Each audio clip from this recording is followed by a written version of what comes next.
we should be live. Okay. Thank you very much. In which case then we'll begin what is obviously our final schools forum meeting of the year. I'd like to begin by welcoming those members of the public and press who are watching the live stream of this meeting via the council's website. Minutes of the meeting will be produced in the usual way, and a recording of the meeting will be available to view on the meeting page of the council's website. To enable the meeting to run in an orderly manner, I would ask all members of the forum who have video cameras to keep their video camera switched on for the duration of the meeting and to keep their microphone muted except when I invite you to speak. Officers will join us to introduce their reports in the same way. Any members wishing to ask questions or make a comment should indicate this by clicking the raised hand function on the right-hand side of their screen. You can access the raised hand function by clicking on the attendees icon at the bottom of the screen. This will then show the attendees on the right-hand side of the screen. The blue hand function can be found at the bottom of the attendee list. When invited to speak, please unmute your microphone, ask your question, and then mute it again to allow the officer to respond. As always, I ask for your patience if we run into technical difficulties, and should this occur, I will declare an adjournment while the fault is addressed, and the public broadcast may well be paused. If it's not possible to address the fault, the meeting may well be abandoned until such a time as it can be reconvened. Okay, and as always, members, we'll begin with the meeting with a roll call to establish who is present. When Tamar calls out your name, please confirm your attendance by unmuting your microphone and stating that you are present and the sector you are representing. I'm now going to hand over to Tamar for the roll call.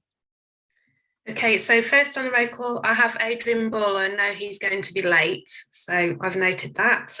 Simon Bainbridge. Morning, yes, I'm present. I'm representing Academy Special Schools. Is Liz Bassett here? I know that she said that she's retiring, so I don't know if she's coming to this meeting, but no. Okay. Chris? No? Leslie Birch. Hello, yes, present, and I'm representing the Academy sector. Suzanne Connell. Yes, I'm representing Academy Primary. John Culpin. Present, representing academies. Sasha Howard. Present, I'm representing local authority primary schools. Joan Hardwick. Good morning, I'm representing Maintain Special Schools. Ryan Kelsall. Present, No? Representing secondary academies. Thank you. John King. Present, representing academies. Leah Miller.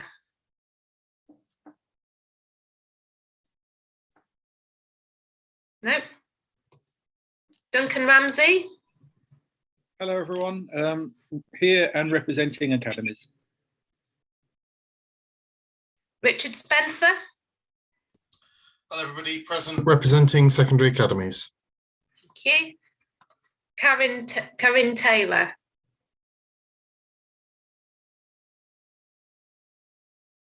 No. Guy Underwood. Good morning, everybody. Present, representing Maintain Primary Sector. Mark Vickers. Good morning, everybody. Present, representing Alternative Provision Academies. Okay, and then non-voting members, Jeremy Lloyd.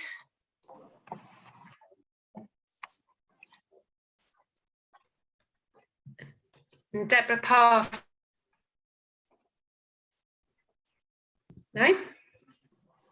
And observer represents Councillor Claire Dawn. No, she's going to be late. I've got John DeVee.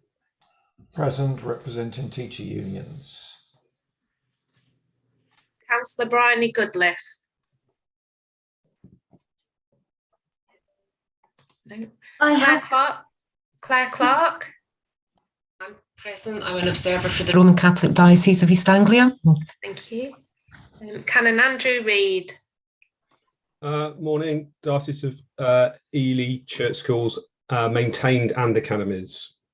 And Councillor Simone Taylor. Hello, hi everybody. I am here.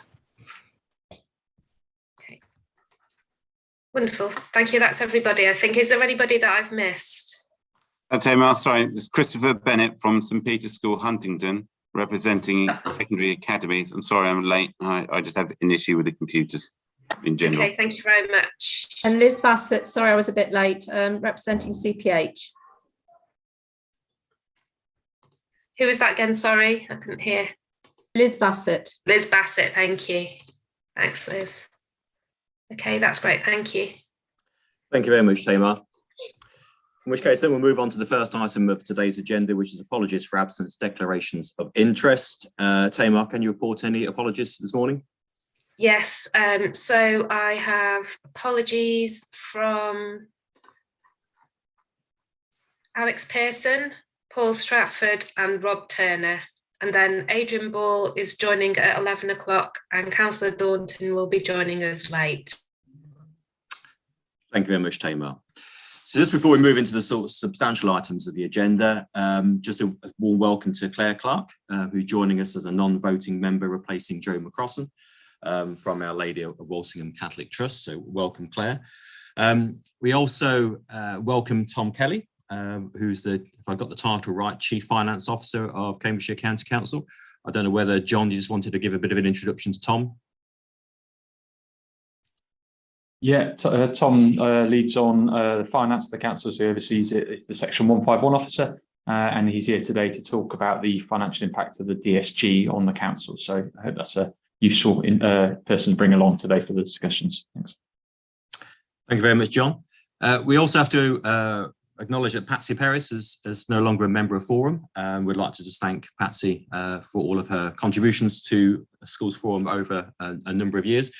And actually, this is Liz Bassett's last Forum as well. And I would just like to sort of say, a huge thank you really to Liz. I can't remember how many years it is you've been sitting on Schools Forum. This is my second spell, and I seem to recall that you were on Schools Forum doing my first spell a number of years ago. Is that right, Liz? I've not been on for that long, no, maybe 2-3 years. Two years, I think. Well, we certainly thank you for your contribution, your insight, and your passion as well for education of children in Cambridgeshire. So thank you very much, and we obviously wish you all the best for the future. So just moving then on to declarations of interest, disclosable pecuniary interest and non-statutory disclosable interest. Does anybody have anything they wish to declare? Okay, I can't see anybody acknowledging that. In which case then we'll move on to the second item on today's agenda, which is the minutes of the 14th of January, which unbelievably I think is the last time we did meet. And what we'll do now is actually just to make sure we agree those minutes for accuracy. I'll go through the minutes page by page, though there aren't many, actually quite sort of thin minutes. So please do raise your blue hand if you wish to raise a point of accuracy only due to those minutes. So I'm looking at the agenda pack that you actually had in front of you, and I'll use that probably as the kind of indication. So I'm looking first of all at page, let me just go back as I seem to have now run through these in the wrong direction. Just give me a moment. So what is actually page 3 in the agenda pack? And then page 4. And then page 5. And I think that is it, isn't it, for the minutes, Tamar? I don't think the minutes are any longer than that, if I've got that correct. No, they were short. Okay, that's great. So in which case then, as I say, I can't see any objections to that. So we agree the minutes as a correct record. And Forum will note there are no outstanding actions also on the action log as well. So in which case then we'll move on to item 3, which is the review of proportionality and membership of Schools Forum. And I'll hand over to Tamar to introduce this report. Obviously, any members that wish to raise a question or make a comment, please use the raised hand function once Tamar has given that report. Over to you, Tamar. Okay, can you hear me? Because my internet connection's a bit wobbly. So it's a very straightforward report. The report's to review proportionality on the Forum against the latest data from the January 2022 census, to assess whether any further changes are required regarding Forum seats allocated between the maintaining and academy sector, and to review the current vacancies and appointments identified for re-election and actions required. If we quickly look at the report, we reviewed the proportionality, and from the review of the current figures, it was recommended that no further changes to proportionality were required at this time. And then in section 3, forum appointments for review, we have a number of appointments that are coming to their end of terms of office. So we've got one for Paul Stratford and 3 academy appointments. So John Culpin, Richard Spencer and Patsy Perez. And there's also one retirement, Liz Bassett. So I know, did you want to, are there any updates on to what we're doing about election to the elections before September? So from my side, for the maintained schools, obviously we will go out to the relevant sector and ask for representation. I have had a conversation with Paul about continuing. I think we need some continuity in forum, and I think it allows us under the Constitution to extend that. But John, I don't know if you want to update on where you are with the academy reps. What I'm attempting to do at the moment is to actually get sort of feedback from the chief executive officers of the academies, and to put forward an election process actually in early September. At this stage, we'll obviously just need to think about whether, in fact, those chief executive officers would like me to continue being a member of Forum. So I suppose potentially this could be my last meeting of Forum. But I think at the moment we'll just, and John Lewis is shaking his head and has probably made me an offer I can't refuse, really, in terms of making sure I stay in this role. But we'll try and get those elections underway if elections are required right at the start of the next academic year. So hopefully by the time Forum does meet again, we'll be up to our full complement. Okay, so in which case then, if there are no further comments on that, Schools Forum is recommended to note comment on the report as necessary. No vote is required. So in which case no one's got any further comments on that, we'll move on then to item 4, which is to look at the schools and dedicated schools financial health. And I'm going to hand over to John Lewis and to Martin Wafers. Not sure who's going to go first, but I'll hand over to you initially. Thank you. Martin, do you want to lead in? Yeah, I'll lead. I'm going to turn my camera off because I'm having some connectivity issues, so we'll see how it goes. Okay, so this is the annual report in terms of the financial health for maintained schools, primarily the DSG, and also we put in the academy balance information, which is available at the current time. So I'll just run through a few of the key sections in terms of the overall information. So the table in 2.1 shows a summary position for maintained schools at the end of the 21-22 financial year, so to March the 31st. As you can see, overall, there's been very little movement in terms of the total numbers. So primary balances have stayed pretty consistent at 14 million in total between the previous financial and this financial year. And similarly, very small changes in the other sectors as well. So overall balances for maintained schools has changed from 15.6 million to 15.7 million. However, as you'll see in Appendix A and some of the other tables, actually within that, there's quite a lot of turbulence at individual school levels. So some school balances have increased quite significantly over the last 12-month period, whereas a number of schools have used quite considerable amounts of their surplus balances to balance their in-year position overall. So obviously within that, as I say, there is some quite varied impacts at individual school level. The tables in section 2.4 and 2.5 give a little bit of a summary of the kind of the level of balances which are being held by the maintained schools. And you can see there are a number of schools now where balances are way in excess of £100,000, £150,000, and actually several schools, 6 primary and 1 special, where the revenue balance is in excess of £400,000 at the end of the previous financial year. On the flip side of that, we've also got a number of maintained schools who ended the year in deficit position. And the table at 2.5 gives a summary of the levels of those overall deficits, again, by sector in terms of those overall numbers there. And I'll talk a little bit more about the deficit position later on in the report.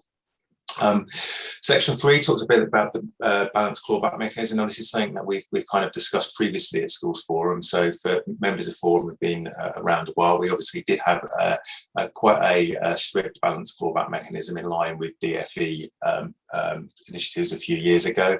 However, the decision was taken by this group previously to relax the mechanism. And so the current percentages, which we class as excessive balances, are 16% of their schools budget, or £80,000 for maintained primary and special schools, and over 10% for maintained secondary schools. Obviously, we no longer have any maintained secondary schools in the local authority at this time.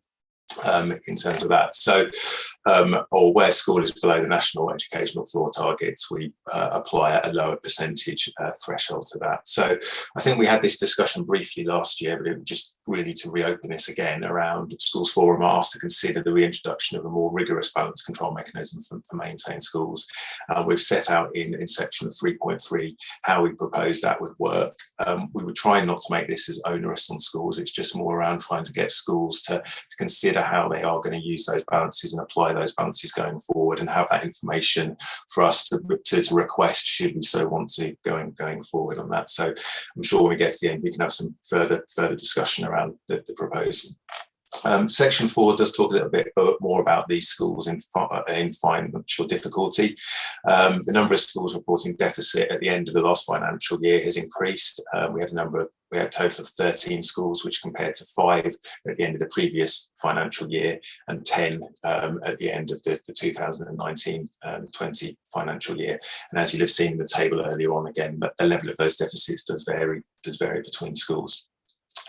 As we moved into 22-23, 6 of those schools are required to submit a deficit budget, which will require a detailed licence deficit application, which we're currently working through with those individual schools. The other schools who ended the year with a in-year deficit have been able to, based on their budget submissions, have been able to balance in year for this year and recover that deficit which they'd accumulated in the previous financial year. Obviously, as you'll all appreciate, there's obviously considerable increasing pressures on individual schools. So obviously also, as well as those schools where we have got deficits, we're also working with a number of schools who had used considerable amounts of their surplus balances in the previous year to work with them to ensure sustainability on an ongoing basis. Just very quickly, sections 5 and 6. Schools financial value standards, which is a requirement for schools to submit to the LA, and then the LA have to submit to the SFA an assurance statement that schools have met and completed that statement.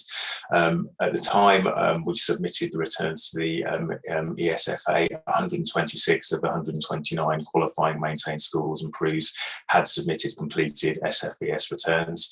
Of the 3 non-submissions, 1 was school was exempt because of current situation, and the remaining 2 we're working with separately, mainly due to changes in leadership and governance arrangements at the school, and we're working with them to ensure completion on an ongoing basis. Just a bit of a plea really to remind schools that actually the SFES can be completed at any time during the year, or at least can be updated at any time during the year. So just a plea not to leave it until the last minute, because obviously it will require government engagement.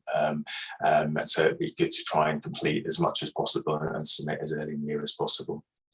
Kind of linked to that, our internal audit team have completed a programme of visits to 14 of our maintained schools earlier in the year to try and give some assurance around the operation and compliance with the local financial management and governance in these settings. John's recently circulated a letter from him and myself which kind of details the key findings and good practice which has been circulated to schools for information. We'll be updating some of our guidance. I mean, I think it's fair to say that in most cases there is really good practice within schools. I think what was letting a number of schools down was updated policies and procedures, and I appreciate that sometimes that can be time consuming to update those, but that was one of the things that was found around some of the policies and procedures weren't fully documented within individual schools. But they'll say the letter that we circulated highlights the other key findings. Section 7, as was requested by Schools Forum a couple of years ago, we've also tried to just kind of accumulate some of the academy balances. Now, I appreciate the way in which these are collected. We take these from the academy accounts returns, which the DfE publish. So I appreciate that in some cases this might not reflect the very latest position for individual schools and academy trusts. And equally, some of this information, because of the way in which academy trusts report their overall balances, doesn't give that level of granularity at individual school level. So, but it's there just to give that kind of comparison with the levels of balances being held in maintained schools. And finally, Section 8, just a bit of an update on the overall dedicated schools grant position, and this ties in with the next item around the safety valve funding and high needs block pressures. So as you can see here, we ended the financial year with an in-year net pressure around 12.9 million, which increased our cumulative deficit on the overall dedicated schools grant to just over 39 million. And obviously, as I say, when we come into the next item, we'll, Tom and John will speak a little bit more about what that actually means for the local authority more generally in the potential impact of that. So I will pause there, take any questions and any individual comments, and I think probably really want to have focus on the kind of the comments around the balanced clawback mechanism itself. Thank you very much, Martin. I'll just go to John first of all. Thanks, John. I just wanted to add, thanks, Martin, for the oversight. We've given you a lot of data. You have to take the level of school balances with a pinch of salt. It's an artificial time in some ways in terms of coming out of COVID. There's also a recognition there that we've got cost pressures coming, that we know that schools are struggling with things like capital at the moment. Obviously, in the context of the wider picture of the high needs block and DSG, it's important, but you know, we want to share this information. This is not to say that's unacceptable, this needs to change, this needs to go through. But what we do need is a recognition of what is appropriate and you know, recognizing other cost pressures, and the future is going to be really important. So I think it tells a story, but it only tells a partial story. There are big challenges around timings. All these figures are out of date. And I think in terms of comments, we need to really think about that with the discussion. But I agree with Martin, we're particularly keen on exploring the maintained school position because obviously money is there for children, and we mustn't forget that it's generated by the children in the school at a particular time. Thanks. Thank you very much, John. So if any members do have any questions on the report that Martin gave, would they please use the raised hand function on the right of the screen now to show this. If you've got any particular comments, as say Martin and John noted there on the clawback mechanism, or perhaps more generally the financial difficulties, etc. Some schools face. Any comments?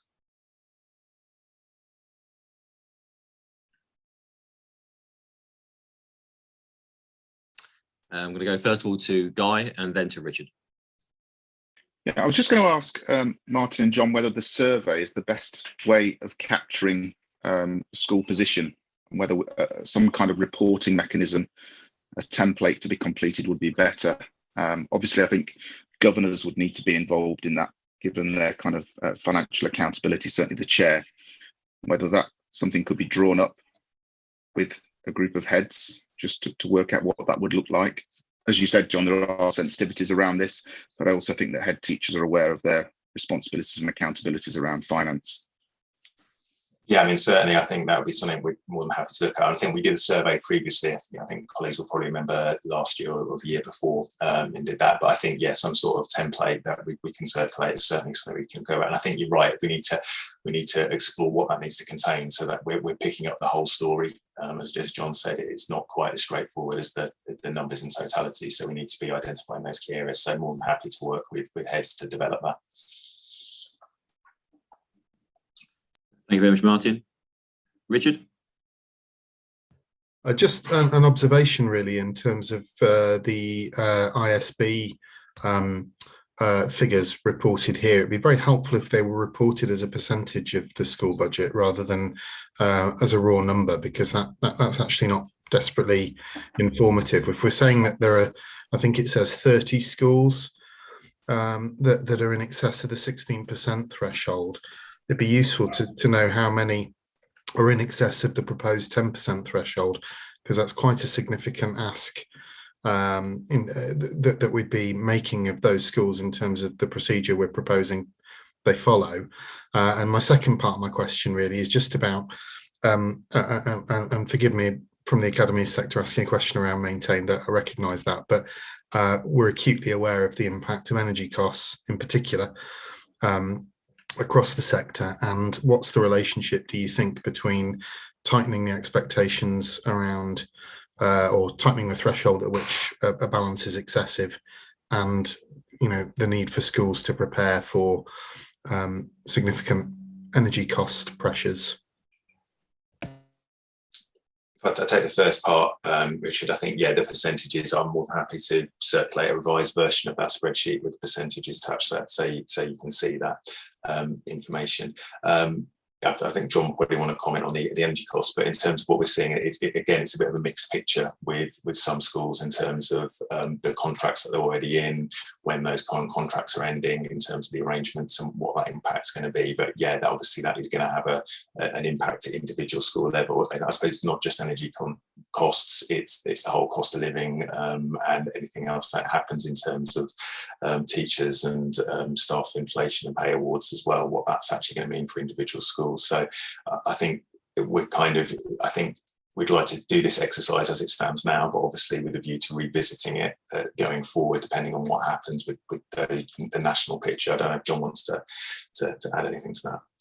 Yeah, I think we need to be a little bit careful between cash and ongoing cost and cost pressures, and I think there's a balance between the two. So, you know, our government going to fund what reasonably it costs to run a school, and how much our school is going to need to have to deal with the weathering the storm until that situation happens. So it's a real tough dilemma. I think our aspiration around the balance control mechanism is trying to get that right. You know, actually there are schools that have a huge amount of money that should have been spent on children. Bringing that down to a reasonable level is our aspiration, but we need to make sure that reasonable level doesn't cause deficits, doesn't affect teaching in the school, deals with those costs as well. So that's where trying to create that balance is challenging, but nevertheless there is, you know, a huge amount of resource that's not being spent year on year.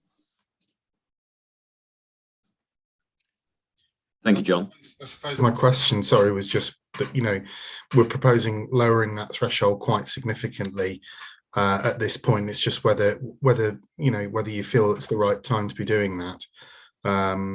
You know, I think you've answered the question, but I think it's just one we've got to keep under review, I would guess. Absolutely, yeah. Andrew? I was just following up from Richard's point, and it's an observation because I think that's a very helpful question, because recent meetings with government ministers, or the minister that's now left, was left in terms of Baroness Barron. There was very little sympathy for the idea that schools' the quantum of funding was adequate for the cost base. So this issue about carry forward and surplus, I think we've got to be really, really evidence-led on it. And I am a bit concerned about the level of information that's provided is incredibly helpful. And I'm a bit concerned about the extent to which we're then able to map that to the decisions and the responsibilities we have on this forum, and therefore also the representation we might make back, because I think that we're going to find very little sympathy for the argument that the cost base has risen and that we don't have enough money, given the perceived status of the reserves being held both within the academy sector and maintained sector, because it's being viewed collectively rather than necessarily at an individual school level. Thank you, Andrew. I don't know whether you want to comment on that, John. Yeah, I agree with you, Andrew. I think this is a bigger issue than just what our schools say in the individual balances. Is a significant issue nationally, but we do need, you know, the position we're in, the high needs block pressures, where Cambridgeshire is as a system compared to the wider picture. We need some checks and balances on that, and I think that's why we share this information. It's why we want to continue to review those positions, and you know, we need to negotiate and argue from a position of strength around actually financial management is strong in this county. We spend the money appropriately, and why we hold balances is for good reasons, and we need to weather that. We haven't mentioned the changing pupil numbers, particularly in the conversation so far. Yeah, that's probably the biggest uncertainty we've now got in the system. So I think it's a really tough debate, and hence again why we bring this back here, to make sure there is transparency around our position. Let's ask John Martin, what sort of modelling has been done so far to project where the schools will be over the next sort of 3 years, given what is clearly a volatile situation for the reasons that you set out a few moments ago, but whether that is worth bringing back to forum during the autumn term, just so we can sort of see what a possible direction of travel might be? I think the big issue, John, is I think energy costs are significant. We know that, but energy represents a relatively small percentage of the overall spend. I think until we get into what a pay award looks like for an extended period against the level of funding that's coming, it's very difficult to do that. I think if you look at most schools budgeting for years 2, 3, 4, it's guesswork on what that level of settlement might be compared to the income. So it's a really, really tough scenario. I think you raise a good point though, and I think probably in light of that the concerns, the view, I think in terms of setting a percentage for clawback, I think we need to do that piece of work. And obviously what we've gathered from maintained schools, and we don't get them for academies, and maybe it's useful we do get them for academies, seeing what those cost pressures are extended over that period would help us to decide what's reasonable, and probably put something out there to government and say, look, by year 3, Cambridge is in a really bad place with its maintained and its academy schools. What's going to happen? And that's, again, we've used forum very effectively. There's been conversations in both primary and secondary heads recently about the role they play in making representation to government. So I think we probably need to bring this back with some of that modelling, and then a conversation about what does that mean for us? What do we do with it? Is it a local issue about the mechanism? Is it a national issue about campaigning for fair funding again? Or do we need to consider the model of operation of our schools in the county to be different, to live within the financial means that we face? So I think there's a bit of thinking to do, and I'd welcome that discussion in the autumn, early autumn. Okay, thank you very much for that. Any further comments on this particular item? Okay, in which case then members of Schools Forum are obviously asked to note that report, and as John said, there's further discussion about this in the autumn term. Okay, thank you. In which case then let's move on to the next item, which is to actually consider the dedicated schools grant safety valve and financial management. And again, I don't know whether I'm handing it over to you first of all, John, to sort of tee up Tom on this particular item. I'll leave this one to you. Yeah, so we're going to try and pull it together start to finish now, where we are with the DSG. So Tom's going to kick off with an overview of the council's financial position, the start of the safety valve conversations.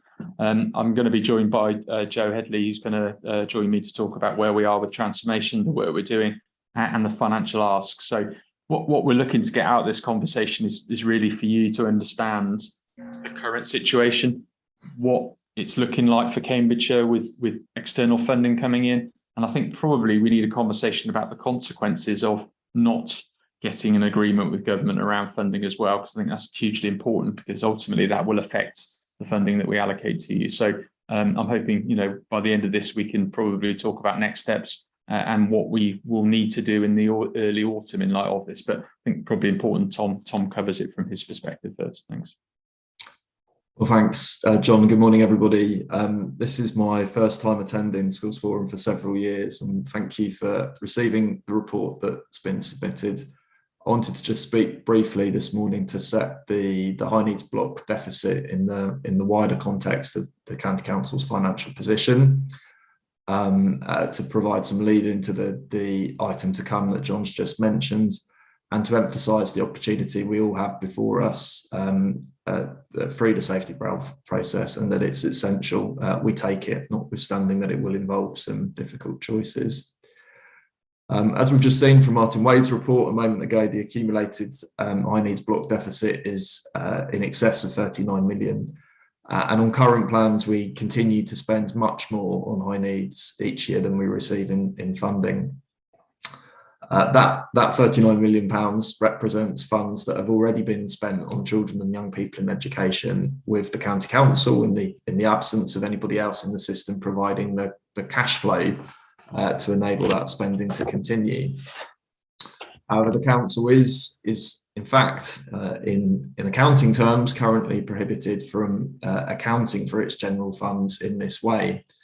And unlike any other area of our budget, we have been required to create effectively a negative reserve where we put that deficit. This is quite alien to the rest of the council's budget and how the local government finance regime works. And in fact, budgeting in that way would be unlawful for us anywhere except the high needs block deficit. And currently the regulations that allow that exception to take place, that sticking plaster in effect, expires in March 2023, which brings into sharp focus that without an extension of that regime or positive engagement through this safety valve process, we're all confronting a very significant deficit which exceeds which is close to the total amount we spend each year on high needs in any year and exceeds the council's deployable reserves as well. In section 3 of the report, we set this in further context. Over the last decade, the council's been very familiar with managing demand-led budgets. You can see some of them listed there across older people's, learning disability partnership, home to school transport. Many of those, of course, are interrelated to the high needs block as well. And as I say, we're familiar with managing demand-led budgets in extremely constrained funding environments, providing a wide range of services that are relied on by the public. But the high needs block is now in quite a unique position in terms of its relative overspend each year. And we know that this is the picture across much of the rest of the country. I think that the scale of the issue now is that it isn't just an education issue, it extends to a wider financial risk to the council, which is why the engagement of the Safety Valve programme involves both myself as the Chief Finance Officer, the council's Chief Executive, and John and colleagues from People in Communities. And as I say, in that context, the Safety Valve programme is vitally important. We've been told at the outset of the process and engagement with DfE officials that whilst the challenging national policy picture for high needs and Cambridgeshire's low funding base is acknowledged, there's very little to be gained from focusing on those issues in our discussions or using that as a deflection from the challenges that we face. Instead, we have to focus on bringing into in-year balance the DSG. As we know, the DSG is a ring-fenced budget, and we have been told that we must fully kind of exhaust and deliver the initiatives within the high needs block. So savings initiatives there, which John and Joe will talk about further, and then looking more widely in the DSG. So we've been very welcoming of the schools block transfer this year. That's enabled some of the transformation to springboard and to start the safety valve process much more effectively than it would have done. But we do see, looking ahead, that a number of the safety valve deals that have been involved, that have been agreed in other parts of the country, include a multi-year block transfer from schools to high needs block. So in summary, we face a really serious financial challenge for the local area, and through the safety valve process, we need to collectively lead the local changes needed to build confidence on our in-year recurrent plans over a number of years, and building a multi-year plan. And hopefully through that process, we thereafter unlock the national funding that addresses the historic deficit. Without that course of action, as I say, we are in a position where there is just simply not enough local funding between schools and the council to address those issues. So it's essential that we deal with that.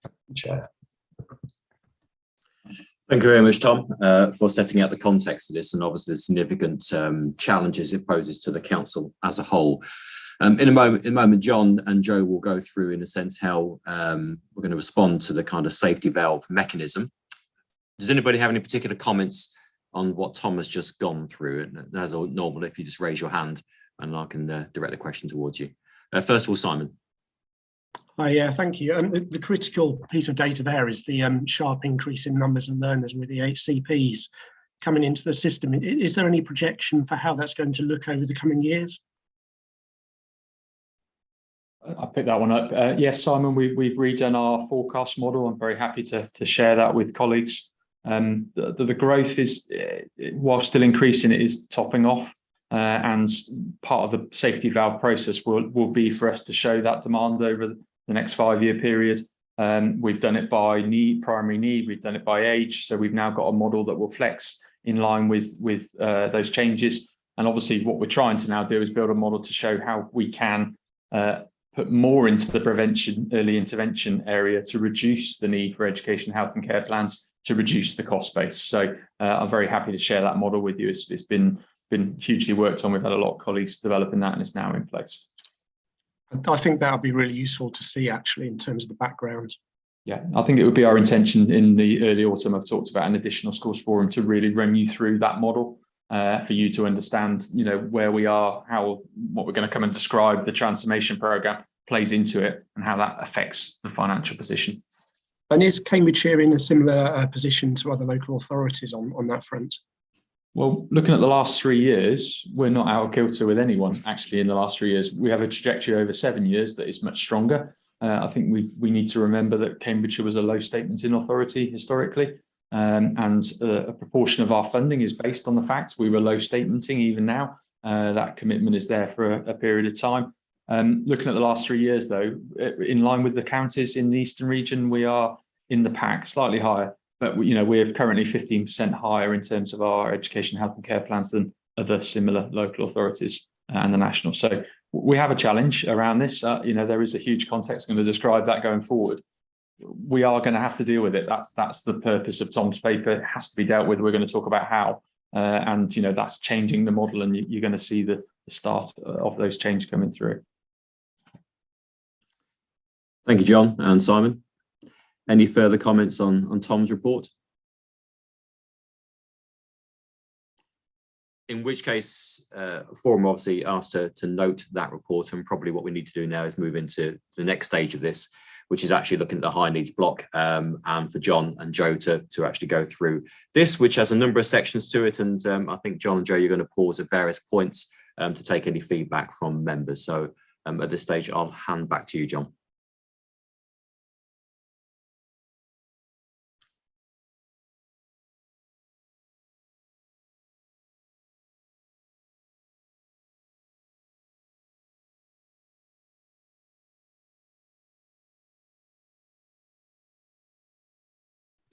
John, you're muted. Sorry, you missed that. That was quite good, that bit. I can't remember what I said now. Thanks, John. Just firstly wanted to acknowledge that the Schools Forum Working Group met last week.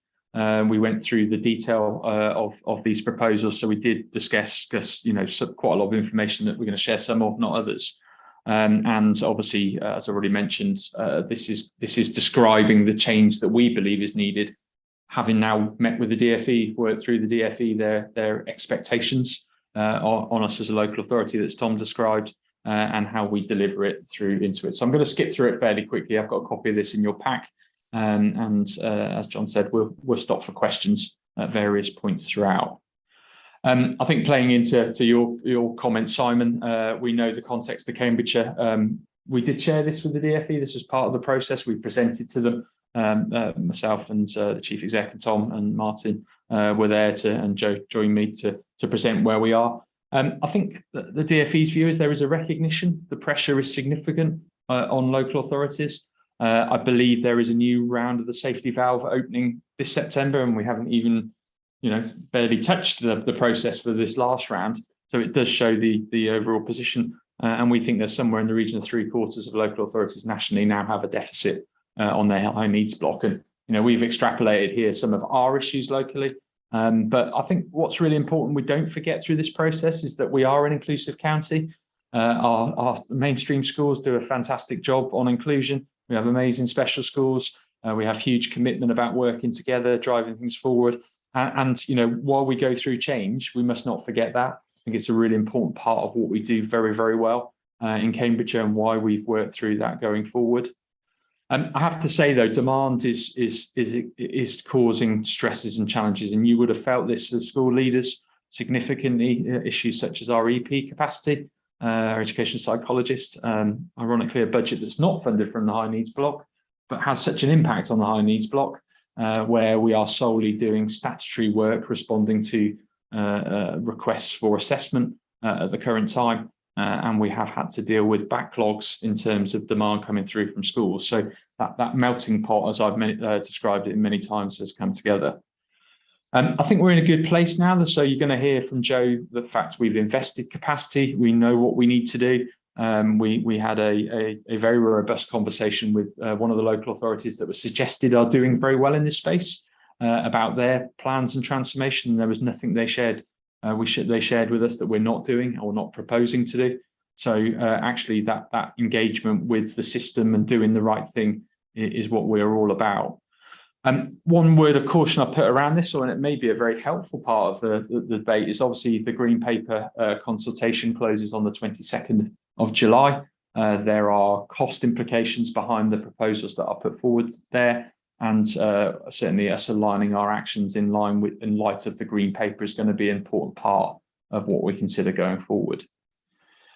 This is obviously the reason we're here. Tom's already described this. I think the growing grey section on there, it's not just my hair, it's also the chart, shows that gap that we've got in terms of funding between growth in numbers. And you can see, the situation since the reforms were first implemented and where we're going through. And that gap is where we need to attack it. So we need to bring the blue line in line with the orange line. That is the aspiration for government for us to do.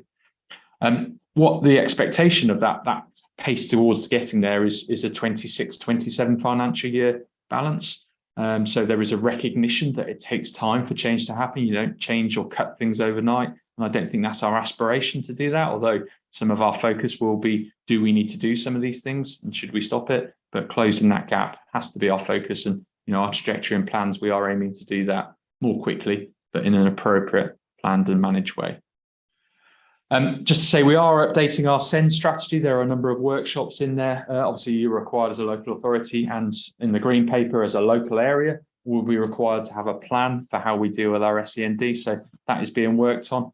There are workshops happening. I think there was one cancelled fairly recently, but there's another one going in to make sure the Green Paper is reflected in there. The needs and aspirations for us as a local area around SEND are included in there, and include AP in there too.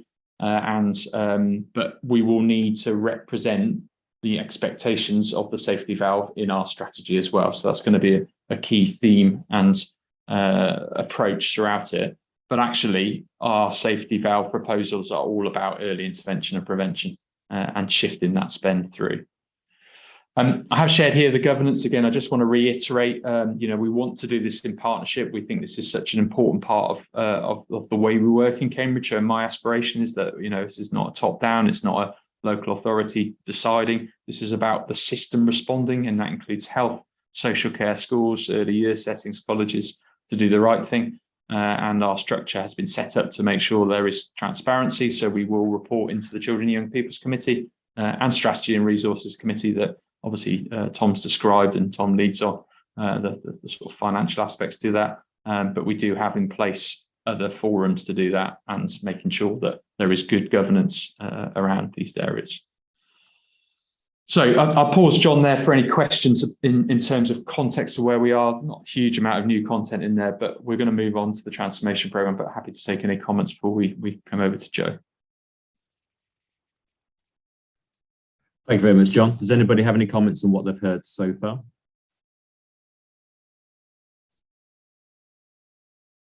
I'm just going through the screen to see if anybody's got their hand up. Can I just ask one question, John, just while I just check through? You obviously referenced there in your last slide about governance, the participation of health. Is your experience so far there's lots of traction from health? Because I'm sure lots of colleagues on this call would sort of say that sometimes the partnership with health and health's contribution to quite complex needs is sometimes lacking, I suppose. They are engaged, so they're part of our SEND Transformation Board. We are meeting with the CCG next Friday to talk about their role in supporting us with that aspiration about early intervention prevention. Where are they targeting their resources? Could they do things differently? Could we work together differently to make that happen? We will be examining some of the historic decisions around responsibility, cost, contribution towards it, how issues in the system can lead to placements changing. So I think a lot about therapeutic support, availability of provision to support needs, where needs cannot be met, who's responsible for them. That will be part of that dialogue and discussion. And it's important to remember that an education, health and care plan includes 3 partners, more than 3 partners, but it is focused in on that. So I think there's good engagement, but we are going to have to push to make sure that we appropriately deal with this challenge, and it's a shared challenge that we deal with. Thank you very much, John. Just going through various people on the screen in front of me. I can't see any hands up at the moment, and apologies if I missed somebody. Unless somebody calls out now, please carry on, John or Joe. I'll hand over to Joe then. So, Joe. Lovely, thank you. Can you hear me okay? Yes, wonderful. Yeah. Okay, I will fly through the next few slides because I'm sure many of you have heard this probably several times, but just to remind you really of the principles of SEND transformation, really falling straight under that SEND strategy and all of the things that encapsulates. We've got investing in early years and prevention and outcomes, measuring our impact, but really the key to this is that system-wide and working with our partners to shape this change. Thanks, John. So we've got a high level plan. I think it's worth acknowledging that many of these are not small quick wins. They are very large plans. We have an Ehcp improvement plan, which is obviously spanning a number of months. Our PFA strategy, for example, not things that we can get done and dusted, you know, in a month or so. So these are very much stretched into the future. We do have excellent timeframes around them, but I think it's the acknowledgement really that some of these pieces of work are long-standing, really. Thanks, John.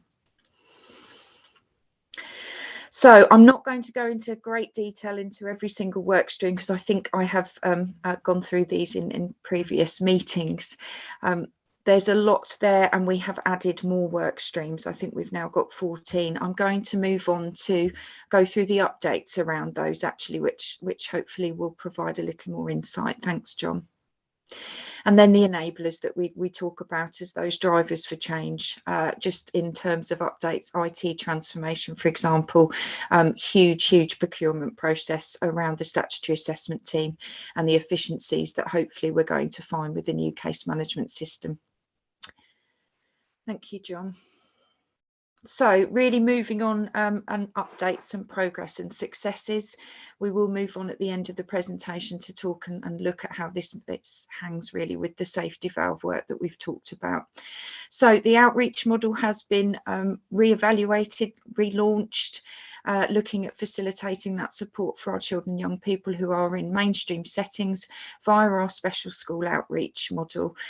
We've had excellent feedback already and there's going to be an evaluation, I think, into the spring term. We've had a tribunal review, so that's still ongoing, but we have moved some of the work that is normally passed over to external services. We have brought in-house, small saving there, but ongoing to be looking at how we can do some of that work within the system rather than going through to external legal services.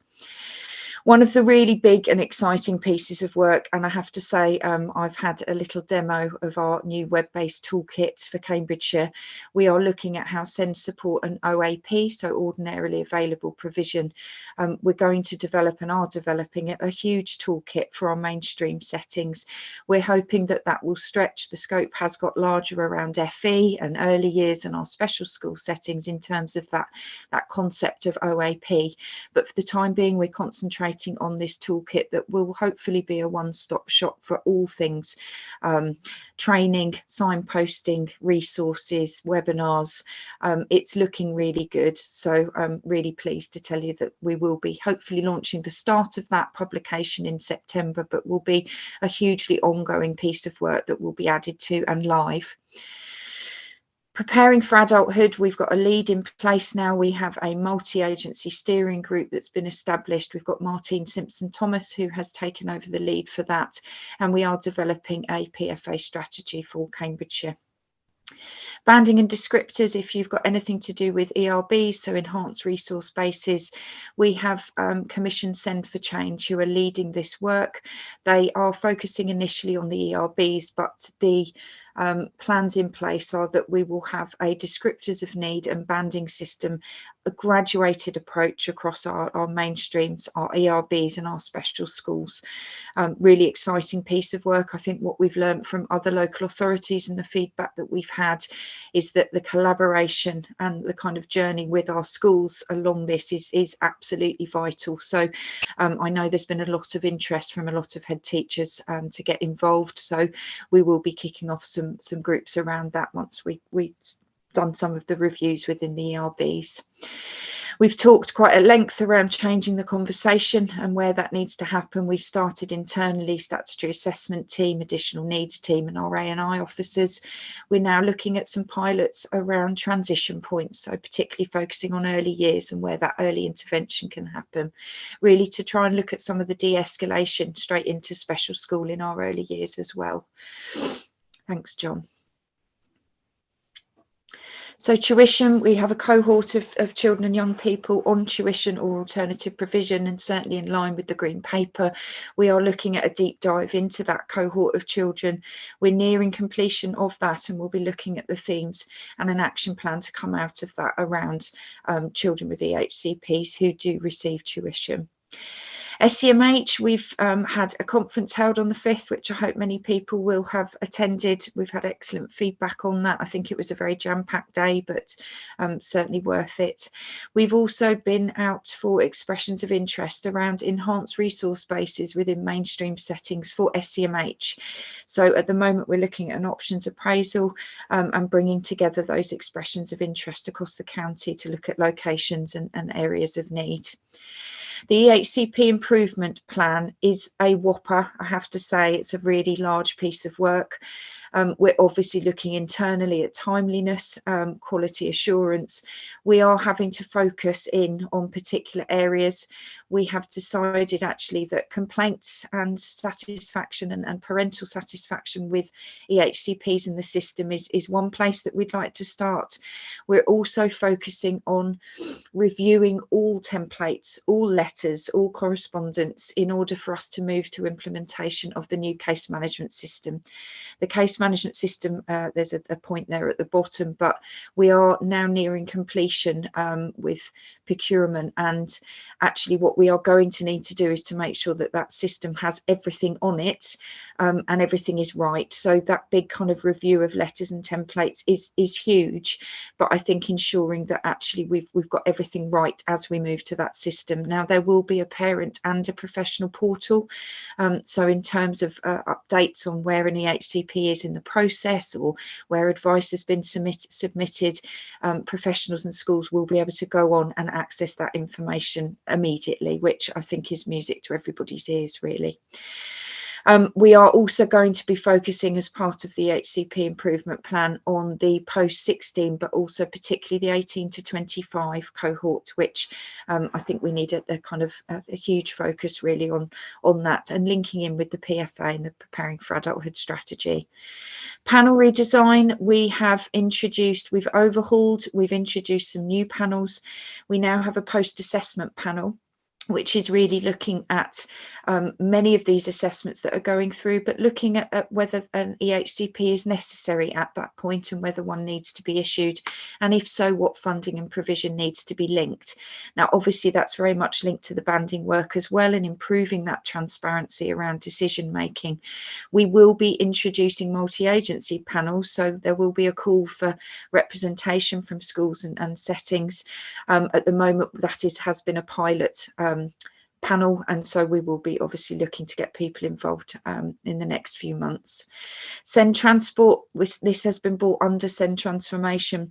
We are looking at engagement officers and recruitment out around some of the retendering of transport services. We've made a huge investment into the statutory assessment team, trying to build that capacity. We're really aware that change needs to happen, but also the business as usual has to be focused on, and so building the time timeliness and looking at focus days to clear backlogs and bringing in additional business support, EPs and casework officers. We are looking significantly, have spent a lot of time on data quality. We've employed a SEND performance and compliance officer as well, which is really helping with some of that data quality. Thanks, John.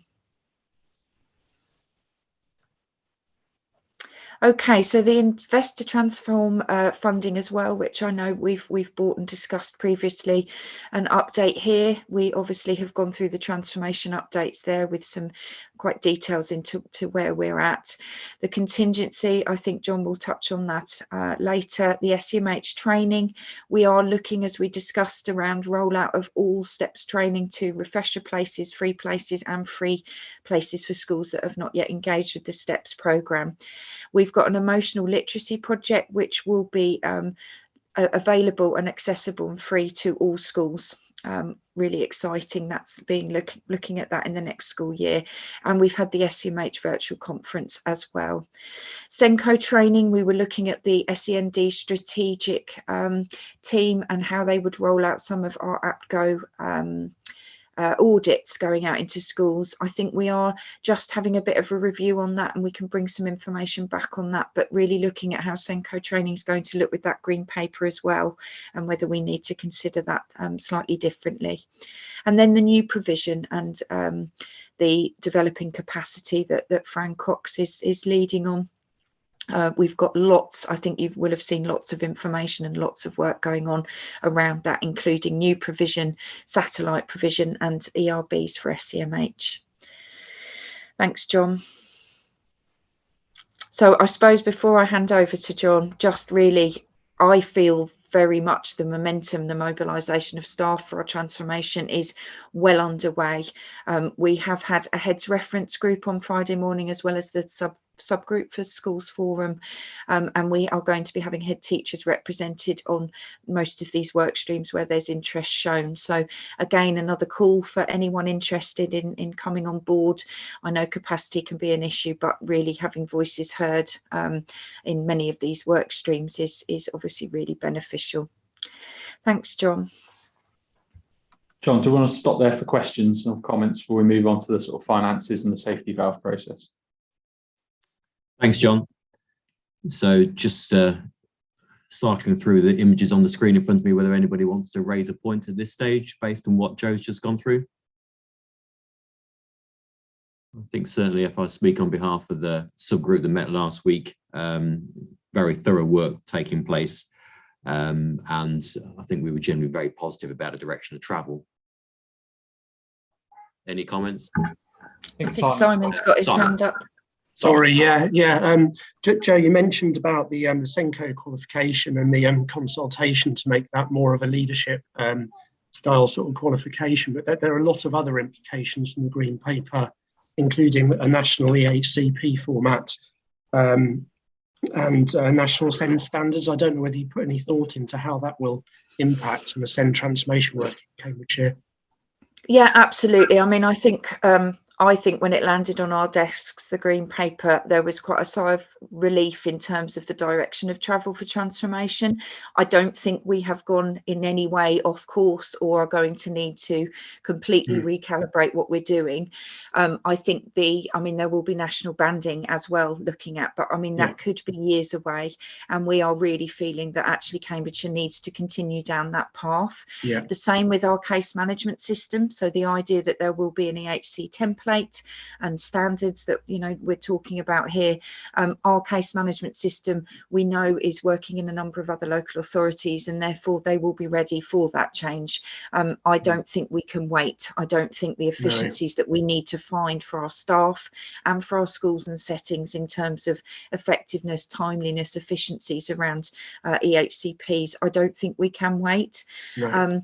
We are, I think, very, very reassured with the direction that we're going in. I don't think, I don't know if you feel, having read the green paper, that there's anything that will take us off course, but we will obviously need to be absolutely at the forefront of the thinking that comes out of that green paper and ready. John, I don't know if you've got anything else.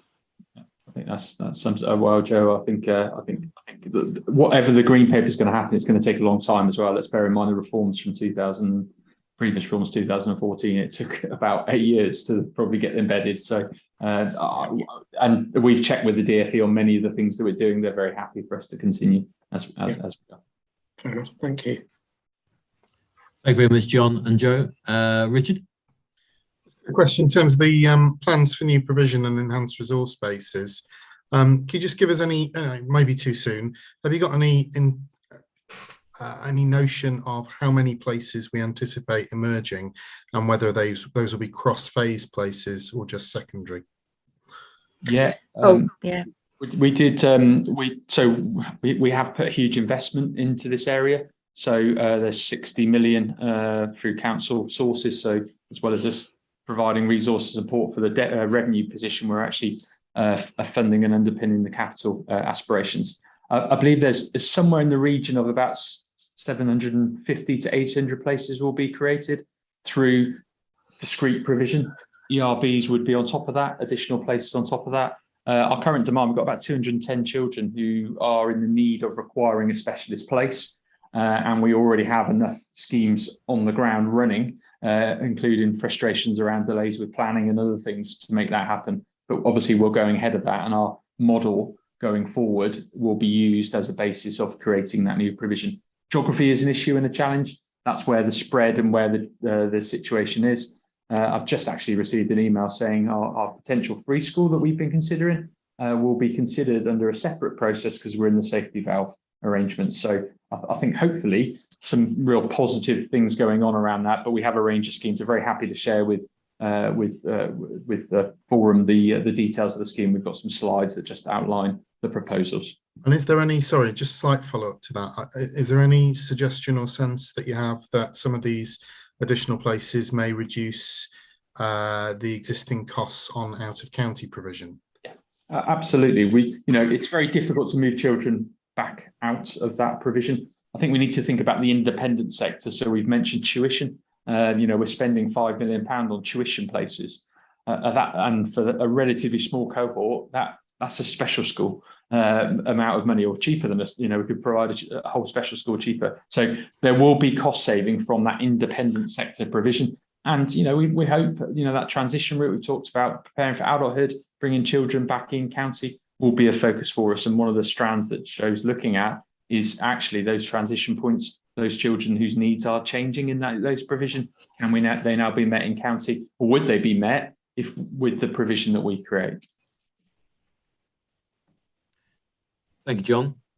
Just one point for me, really, perhaps before we move on, just perhaps to elaborate for members who send for change are, and what your assessment is of their impact so far. I'm assuming it's an external consultancy that's been brought in. Yes, yeah. They have done a lot of work in other local authorities, very significant SEND background, both in finance and previous head teacher positions, I think, in terms of their background. However, the impact so far, they've been out and met with our schools. They have only been working with us, I think, probably 8 weeks, maybe. So we are meeting on a weekly basis. We will not be leaving it entirely up to them, just to reassure you that, absolutely the local authority are working alongside them. I think what it's brought for us is some capacity to take that step back and review, and looking at, I suppose, the banding and descriptors. For me, the descriptors of need are the really important bit that we've got to look at here as well. And those descriptors of provision, which obviously goes in with a lot of the other work that we're doing. But yes, we're really keen on involving them much further, I suppose. I think, John, we're very happy to bring back a paper on that in the autumn. I think it's such a key part of what we're doing. I think it'd be good for you to see that evolution of that particular work strand, because banding is all about funding, although it's about provision, but it is the consequence is funding. So I think I'd like to bring that back and show you the progress. I've been very impressed with them so far. Yeah, and yes, I think I think also it would be useful to use some of the previous pilots that we've done already in Cambridgeshire. We've opened one of our newer schools and we've already introduced this and worked very closely alongside them. So I know that that particular head teacher would certainly want to come and talk about some of those successes as well. Thank you very much. Yes, I think you could bring that back in the autumn term. Yeah. Okay, I'll hand back to both of you for the next stage. Great. Okay, so I'm just going to run through some of the figures in a bit more detail. I think Martin's covered these, Tom's covered them. I think this is just an important representation of how things have changed over time in terms of the budget we have, the expenditure and the deficit. And again, the challenge we've got is by 26-27, can we make that budget column equal that expenditure column? That's the task. Obviously, what the government are doing in the part of the safety valve discussion is, if we can do that, the final column, they will support us to deal with. And I think that's a really, it's an interesting challenge and debate that we need to go through now about how we engage with this to deal with that. I guess the consequences is the column on the left will need to alter too, because that is probably dealing with the expenditure in the middle. So we share that there to bring it forward. Obviously, what we have done is looked at the trajectory that will come through as a result of the existing demand. This was based on our previous forecast models, which we have updated, and they are looking, slightly different from where we were previously. But if we do nothing, and this demand continues with the increased pupils coming into the school system, those that are leaving, the expectations, particularly around 90 to 25 continuing, we will by that period have a £93 million deficit, which obviously is significant and hugely challenging. I do have to say there are some green shoots coming through though. So the data we've got from our latest SEND2 analysis just shows that the growth in new requests is down. So the work that we've done in previous years, it's showing that we are shifting a bit on that. We do have some work to do around ceasing plans. There's too many plans that aren't closing relative to our neighbours. So there's a lot of thought and needed around our model, and obviously we will work through that. But that model, the expectation, the position is part of the debate we're having with the department. We've met with them twice now, formally once with the chief exec and the lead from the DFE, and more recently with some of the financial leads and our SEND advisor to talk about how this would all come together. And as I've already described, what we're trying to do now is work with them on a deal, and the deal would be get to that financial balance, and we will support you to deal with those deficits. And I can't tell you how much, because what we're trying to do at the moment is demonstrate to them how we're managing demand, how we will change our spend patterns, and how we will ensure that we get to that balanced position. And ultimately, what we need to submit to them now is an outline of that change. So you've seen the transformation program. There's the mechanism by which we're going to deliver it. We worked out our demand, our needs, what the county will need going forward. And ultimately, by the end of this month, next month, we will have to present the table to them that shows them how much we're going to save, where's it going to come from, how's that balance, and how do we get to 25, 26, and it'll work its way through. So essentially, that's a negotiation that will happen. The expectation is that we will put a proposal to the Department for Education. We'd like to go through that proposal with you prior to being submitted, so you're really clear on what it looks like and the types of things that we assume are in there or not. That will also go through the council process at the same time,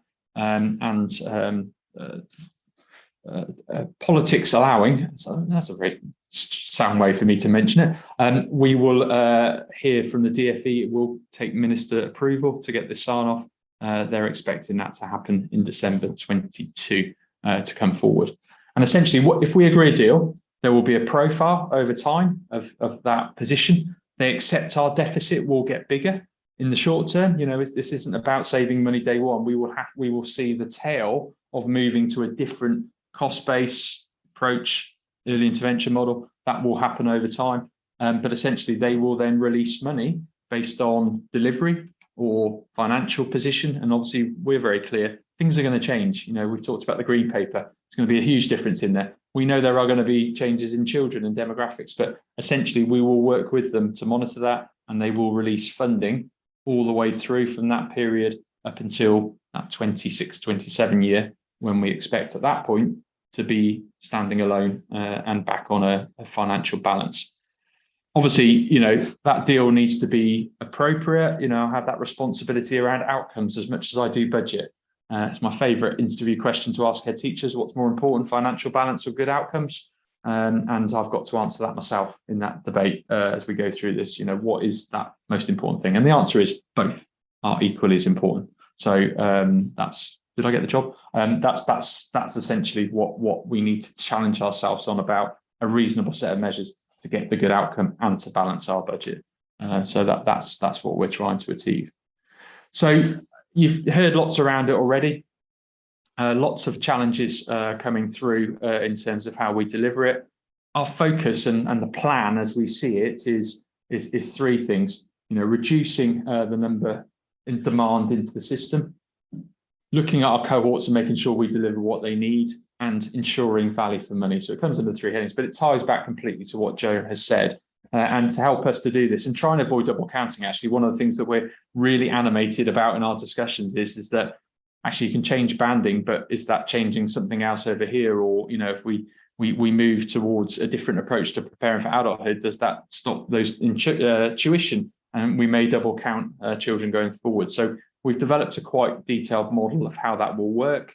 And it comes under these three headings. And essentially what we will present to you in the autumn is a model that will quantify against these headings the changes that we expect, both in terms of demand, and it is demand we're talking about, but Martin and colleagues will then work on cost mix, types of children, types of needs. These affect different groups within it. So essentially we're going to have a model with 6,500 children on it, and we will say which part of the plan could change for them as a result of this. What's the financial implication behind that? I will just pick out one that we have spent a bit of time on, and it will be relevant to Forum in the autumn, is around budget reviews. So we've gone through every area of spend in the DSG. We've challenged ourselves on, is it statutory that we deliver in that space? Is it a discretionary service? Or could it be delivered in a different way? And we've identified already some quite significant changes that we will need to consider as part of that process. The other thing we've also done is have a look at the wider DSG. What could other areas contribute? Where could we use the other blocks, not just the schools block? And Tom's been really clear. The expectation will be a multi-year block transfer as part of our plan for dealing with the situation and the challenges.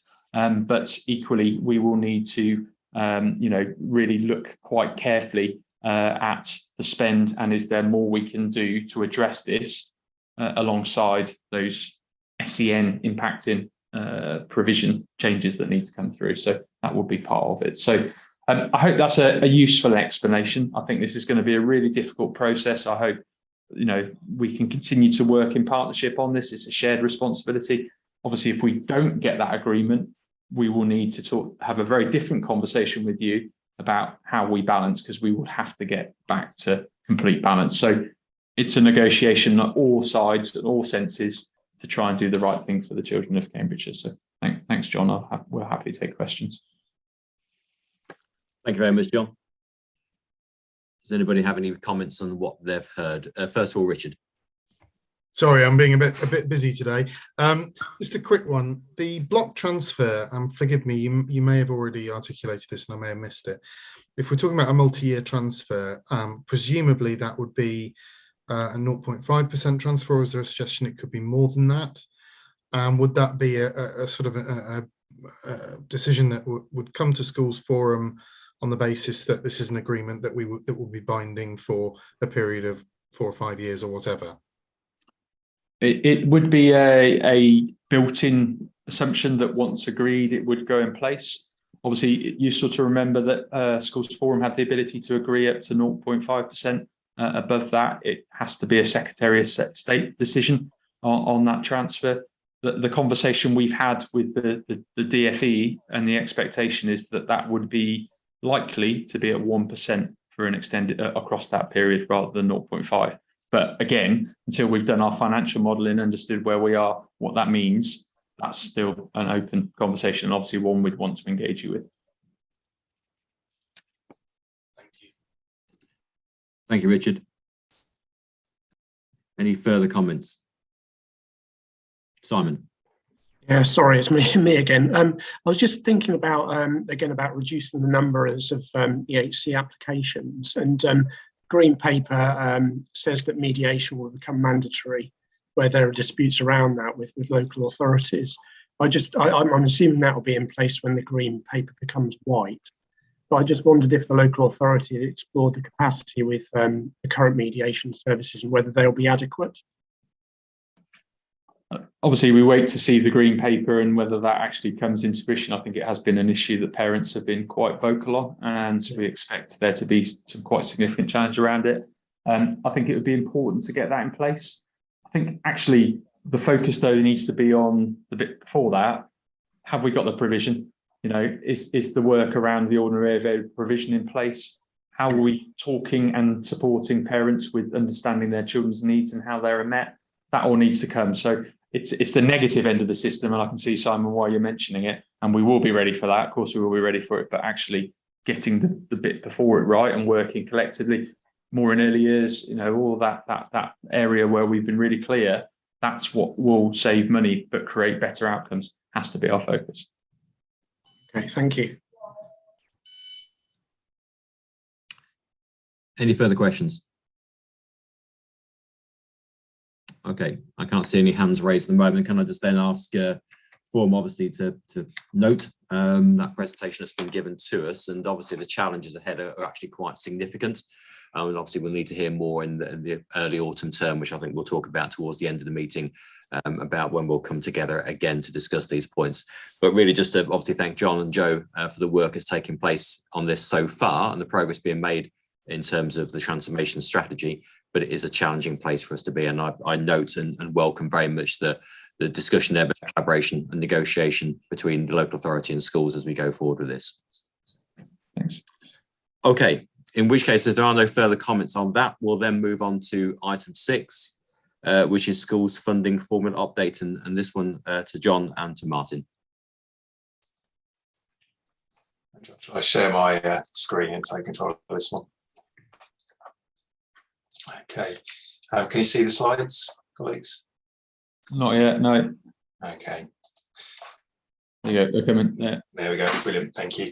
Okay, so there's quite a lot in this, so I'll run through it. And John's already told me it's a very boring presentation, which happens to be unfortunate with schools funding. And until the DFE give me something more to work with, I'm afraid I'm a bit limited in my material. So I'll just run through what I can. So on the 7th of June, DFE published the next stages of their consultation, which is the move towards what they're now calling a direct national funding formula. And the link there takes you through to the full consultation documents if you haven't already seen it. So we've got until 9th of September to respond to it, should we so wish.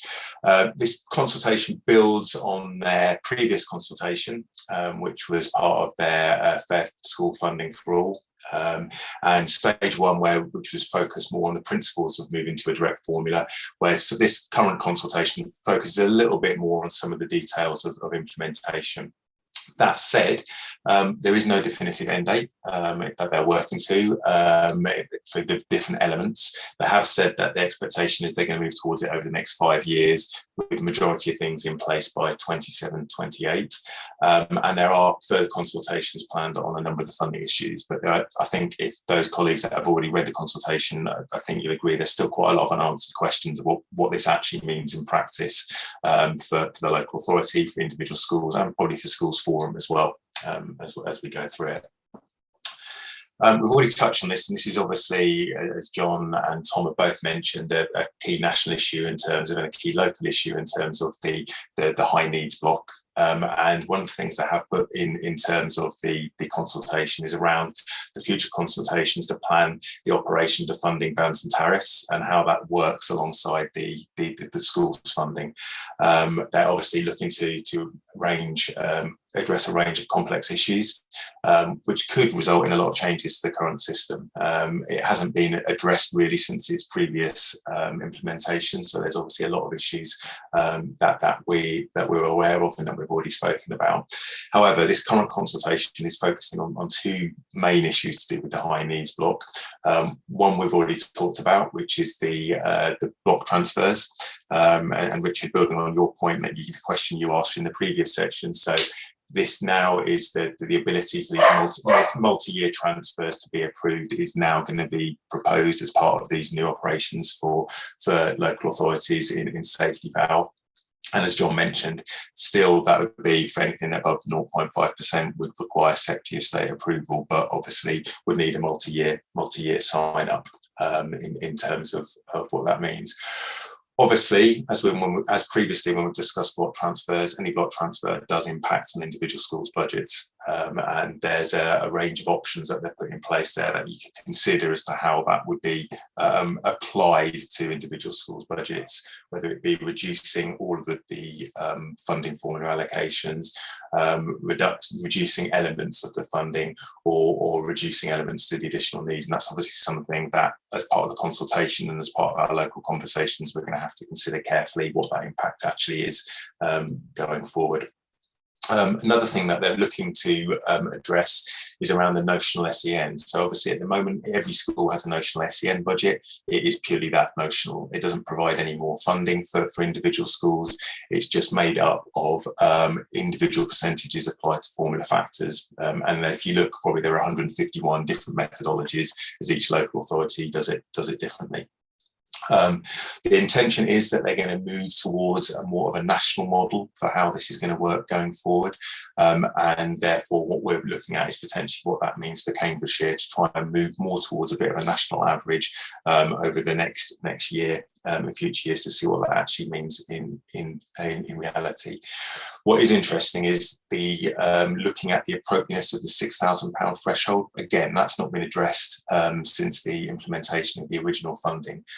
So for mainstream schools, that 6,000 has remained the same amount and doesn't necessarily reflect the changes in costs and the changes in funding that we're seeing over that point. So again, that's going to be interesting to see how that links in with the notional SEN as we move forward as part of this change, and the link into the SEND green paper as well. Growth and falling roles. This is an area of particular interest to us in Cambridgeshire. We've seen quite a lot of significant growth over the last few years. We're now seeing quite a lot of that bulge coming through into the secondary sector.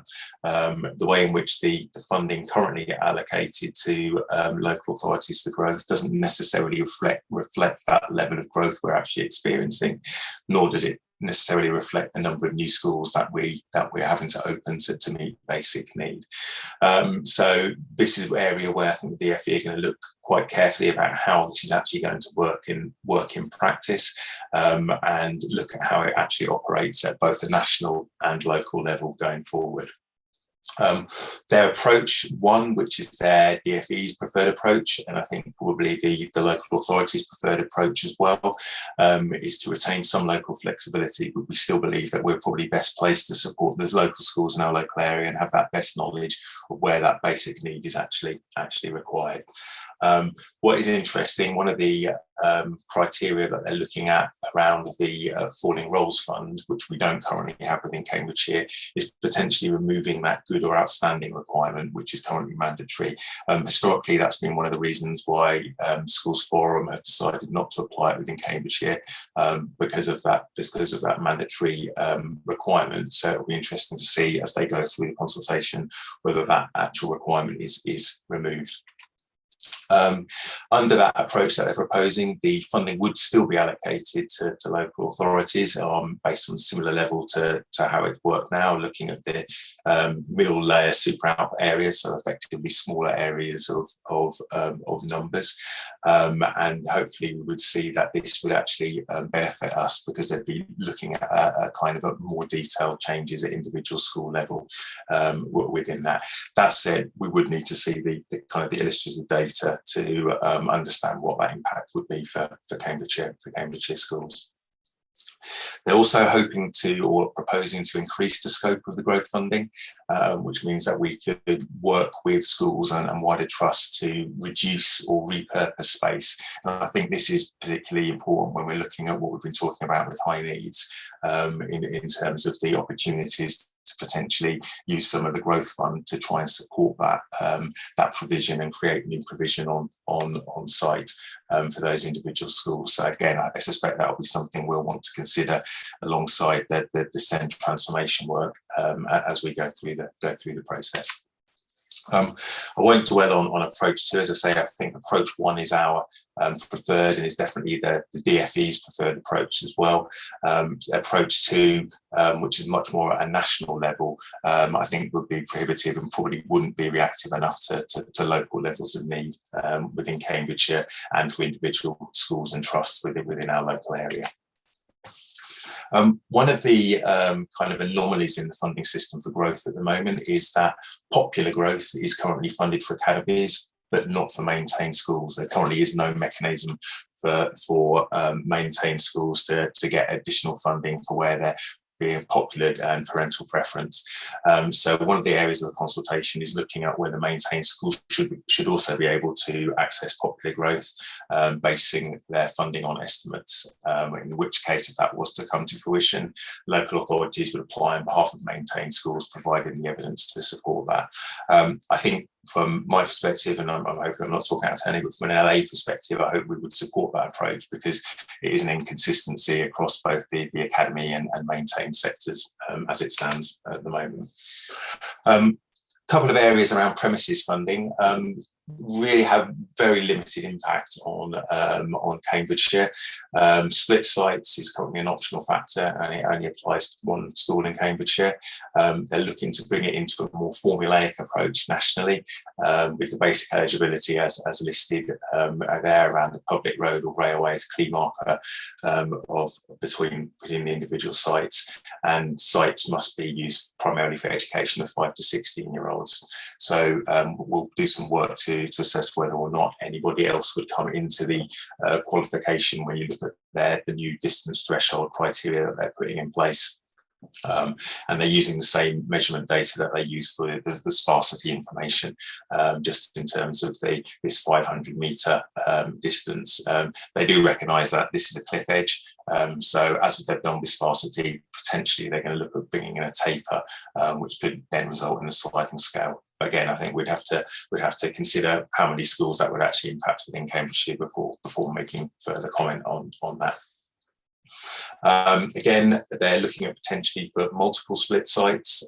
So you could have instances where you have schools operating over more than 2 sites.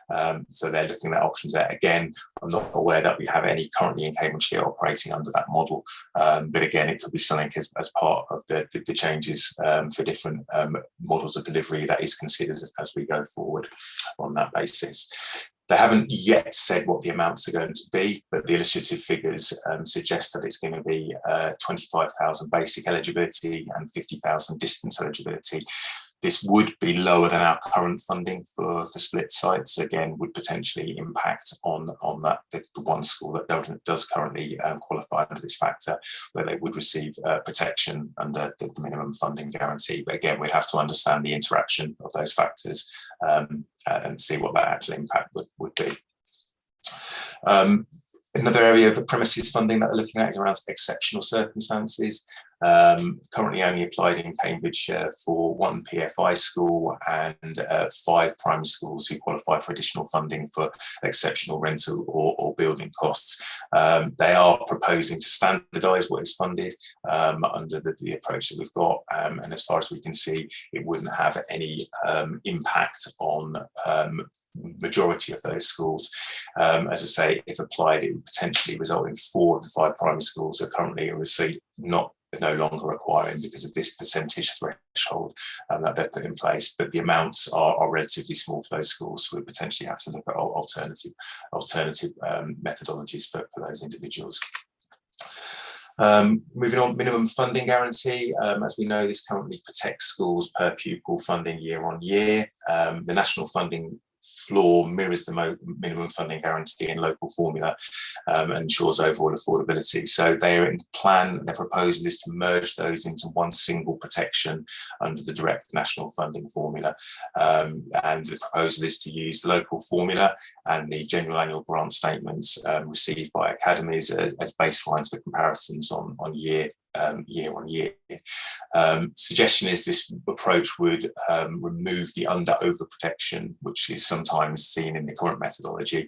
And actually, when I've looked at it in some initial examples, it could benefit some Cambridgeshire schools where previously they might have been capped and at a lower level. And this potentially would result in some additional funding being allocated them earlier on in the move towards the NFF.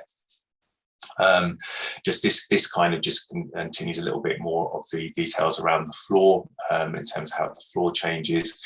Again, wouldn't expect this would impact on any Cambridgeshire schools at the moment, as no one falls into this category.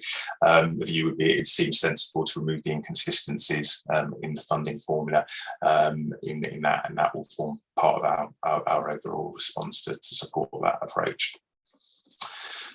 One other area that they're looking at is around changing some of the elements of the annual funding cycle, just around some of the timings. I think this is potentially more of an issue for the local authority than it is for individual schools, but potentially there is going to be an ask for some additional data for some areas where they're changing the collection of information that they're actually going to require. But again, we'd need to consider that in an individual case-by-case basis as to what that's actually going to mean for individual schools and academies on that basis. What they are proposing, however, is to continue publishing the national funding formula in July each year. And if we did move to a national funding formula, this published formula will apply directly to schools. So once they've got to that stage, if and when we get there, it would effectively mean that data that they publish at the start in July would actually effectively be your budgets for the following year. However, what they have said is they do intend you to continue to publish notional allocations showing what each school's funding will look like the following year if their pupil numbers and pupil characteristics remained unchanged, or they're considering publishing a calculator tool which allows schools to plug in their own pupil numbers and characteristics to see what their funding would be going forward. So this is a similar approach that we've tried to do locally, where we've tried to provide some of that information, and I think they're now going to consider trying to do this at a national level. One issue with that approach, however, would be that there would be some information that they would not be able to have at a national level, and therefore potentially would have to collect that information, or we'd have to provide that information for them in the areas which that would affect, which includes the block transfers, any exceptional circumstances funding, and any growth funding would have to be collected, say, either from the local authority directly potentially via a template. And that's as it's stated here. So these are the areas where they need to potentially collect that information from us around PFI, exceptional circumstances, split sites, growth funding, and those transfers to the high needs block to provide that information for them. And LAs will need to inform the ESFA of any planned school reorganisations, as we do now, and any changes in pupil numbers related to those reorganisations on that basis. So what they're proposing is that ESFA could request earlier information without the use of a pre-populated form, which would require us in the LA to provide input for data, planned pupil changes to them. I think that would be our preference in terms of timings, although it wouldn't be pre-populated, but it would mean that we would have longer to ensure that information is returned to the ESFA. Otherwise, they'd be looking at a kind of a very short turnaround in January, which I think we would be reluctant to do, given the pressures around some of the other areas at that time of the year on that basis. At the moment, the ESFA uses information on dedelegations to make adjustments to the general annual grant for any academies who are converting in year. Again, they're looking at options for the data collections, a separate data collection in March to cover the amount schools will pay for dedelegated services, which again is the local authority preference, or information on dedelegations wouldn't be collected. Instead, it would only be collected when needed for mid-year converters. I think our approach would, although the number of academic conversions are slowing down, I think by giving them that information up front, I think that would be our preference rather than having to deal with it on a case by case basis. So in terms of the forward timeline, they're obviously looking, as I say, to implement a lot of these changes over the next few years. The majority of them, they're looking as though they're going to be 24, 25. The changes coming into force for split sites, for growth funding and for area cost adjustments.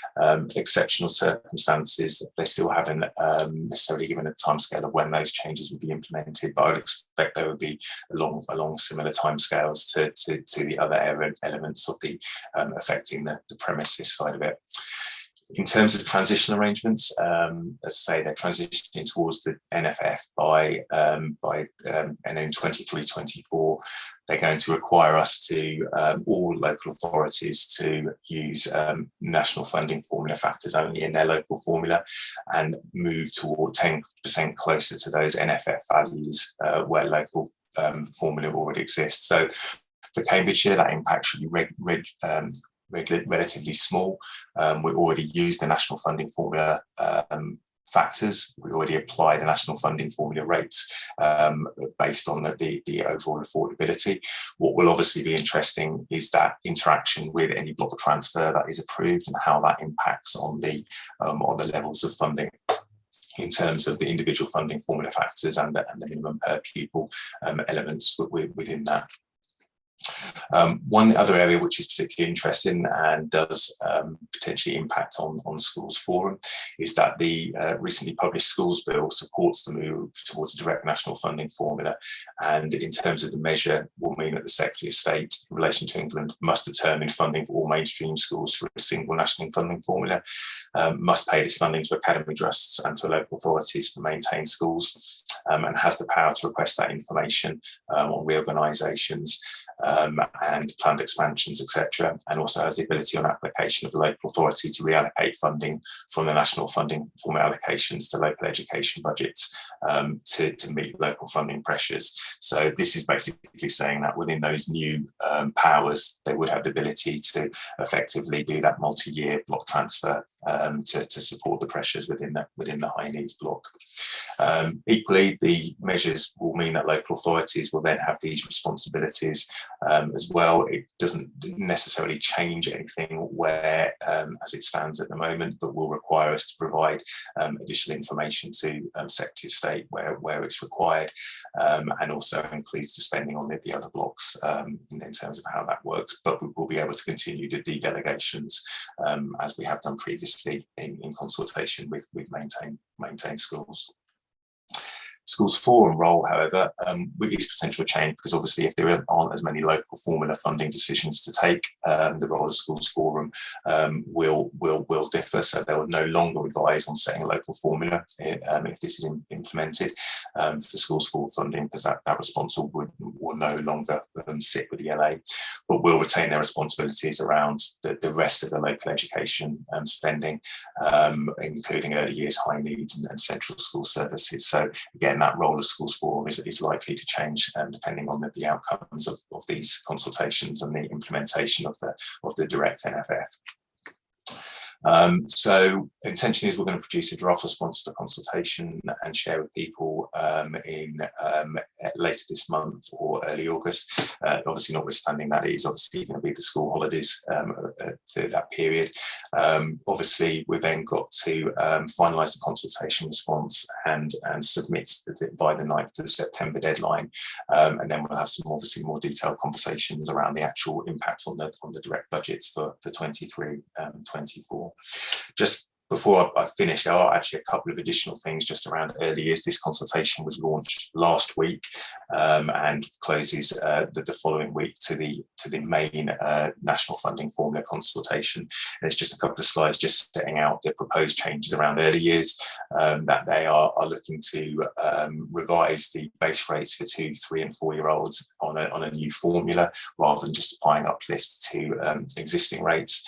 They're looking to increase and uplift and revise the data being used for free school meals, English as an additional language, DLA and area cost adjustment to base that on the most latest data available.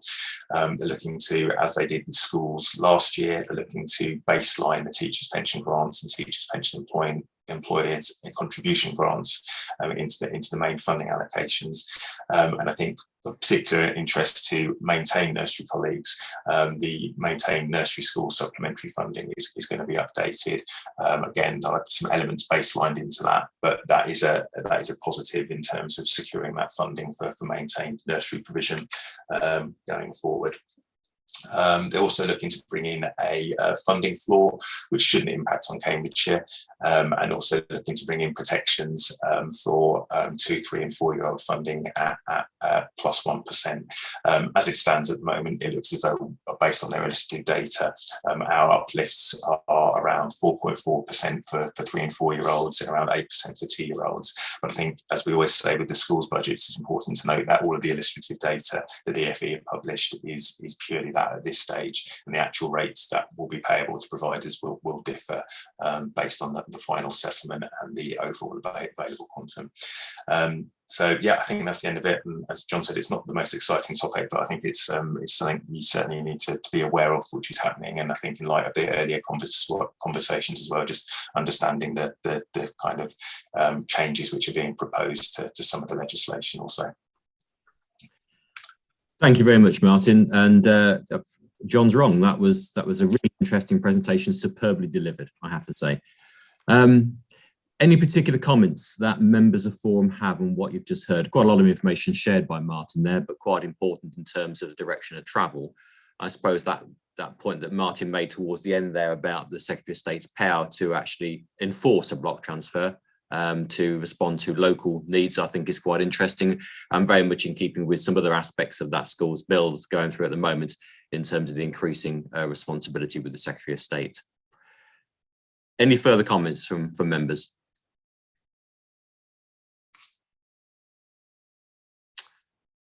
Okay, I can't see any hands going up. So in which case then Schools Forum, so just a note really that presentation that's been given to us, and I'm sure there's various other things that we'll come back to during the autumn term. Thank you very much, Martin. In which case then we move on to item 7, the agenda plan, and I'll hand over to Tamar for this one. Hi, yes, there are no updates on the agenda plan, so I don't know if, did anyone have any comments on the agenda plan? No? Okay. In which case, thank you very much, Tamar. We move on then to item 8, which is, well, first of all, just to obviously Forum to note the agenda plan, even if there wasn't anything on it. Item 8, any items of other business? I think, Mark, you might have one. Yes, thank you, John. Appreciate that. So this is a question probably aimed at Martin, but obviously appreciate John may want to come in on this as well. Just wondering whether there's any update on the work and discussions that have been taking place since the last meeting on how the school supplementary grant may be applied for pupils with high needs funding. As you know, there's big variability nationally about how LAs are approaching that at the moment. I think to pick it up obviously to help people to get to speed, because I'm not sure this is a discussion we've had at Schools Forum because it's been more about individual areas. The local authorities were given discretion at how to apply supplementary funding, so reminding that's around national insurance uplift and an element related to cost pressures coming through. But that's been at the bequest of local authorities to decide. We did consult our providers on the level of funding that we would put out. I think we finalised, and Martin, correct me if I'm wrong, £125 per commission place through the arrangements for special schools.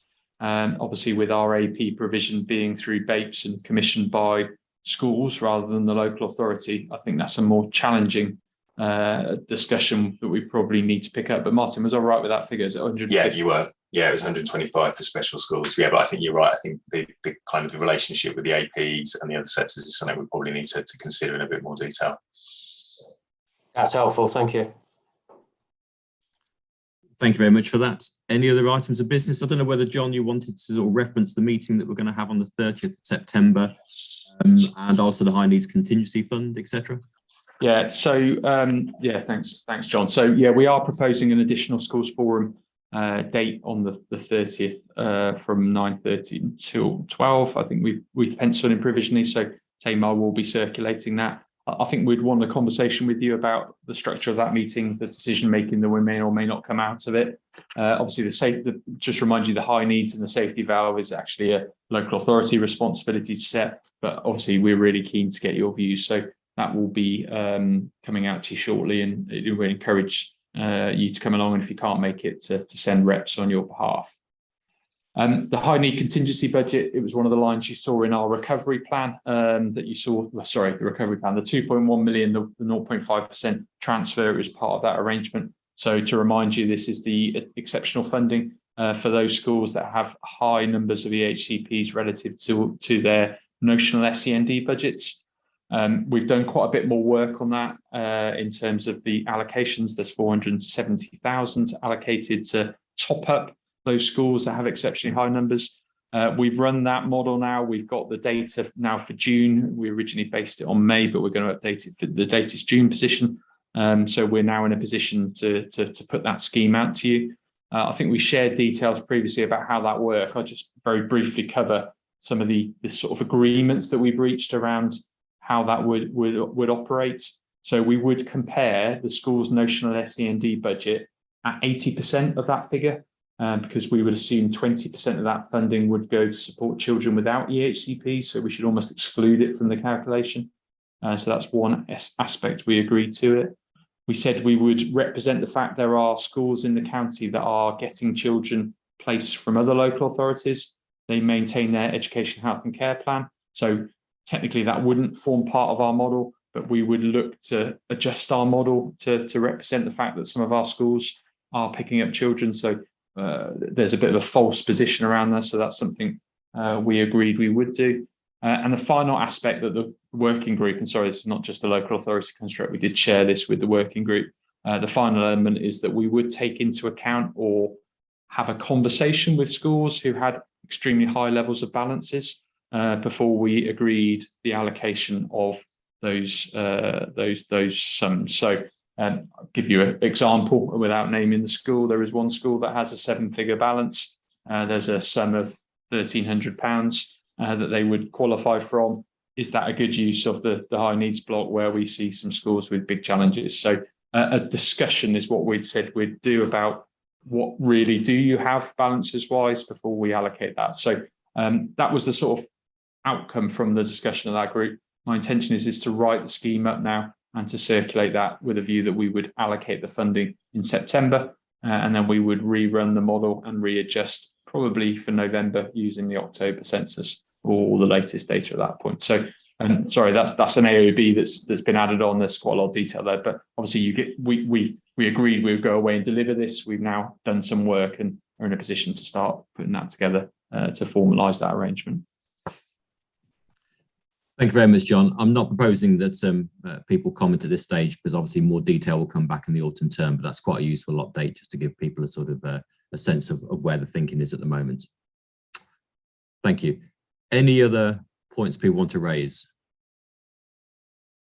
In which case, it just leads me to thank you all for your participation this morning over the last couple of hours for this meeting, and for your participation and membership of Forum over the course of the last 12 months. As always, I'm very grateful, I'm sure local authority are, in terms of you've given up your time to attend these meetings and work collaboratively with the local authority in addressing, obviously, as we say, the very important issues that we have to address and the challenges that we face collectively. I'd also like to take this opportunity to actually thank Tamar as our Democratic Services Officer and the support she receives from ICT, etc., and for facilitating these meetings. and in general to John and to his local authority officers for all the support they provide to us in these meetings, but more generally across the local authority area in what has also been a very challenging year. I'd probably conclude by obviously asking you all to make sure you stay safe in the heat. You might have seen during the course of this meeting that a red alert has now been issued for next week, and I know you've sent out a brief email, I think, John. There may well be other information that you send out later on today, but obviously as this now concerns well-being of those who are healthy, not just those who are high risk, obviously everybody to take care. And for those colleagues who are working in schools, I'm obviously wishing you a successful end to the term. And for everybody, whatever you do, and if you are leaving the country, if you can leave the country, of course, depending on the situation, airports and so on, obviously wishing you all a safe and a very enjoyable and relaxing summer holiday. And John, can I just add thank you on behalf of Forum for your work as chair, and we look forward to your tenure continuing shortly. Putting me under all sorts of emotional pressure there. Okay, in which case then, this concludes the business of the meeting. Can I thank you all again for your attendance, and for the people watching this meeting, I now declare